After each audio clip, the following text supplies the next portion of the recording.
చూసారుగా ఫ్రెండ్స్, ఇలా కలుపుకోవాలి. ఇలా మిక్స్ చేసుకున్నాక ఉప్పు కారం సరిపోయిందో లేదో ఒకసారి చూసుకోండి, చాలకపోతే వేసుకోండి. నాకు సరిపోయింది.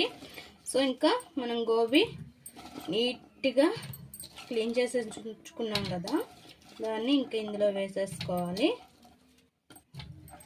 వేసుకొని మంచిగా మిక్స్ చేసేసేయాలి, దీన్ని పట్టించేసుకోవాలి. అంతే, చాలా సింపుల్.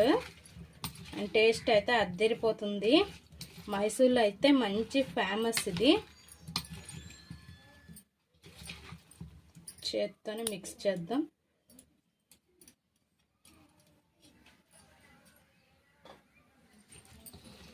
ఇంకా రెడీగా ఒక ప్యాన్లో ఆయిల్ పెట్టేసుకోండి. స్టవ్ పైన నేను ఆల్రెడీ పెట్టేశాను, ఎందుకు లేటు అని చెప్పి. దానిలో మనం పకోడీ ఎలా వేస్తామో అలా వేసుకోవడమే.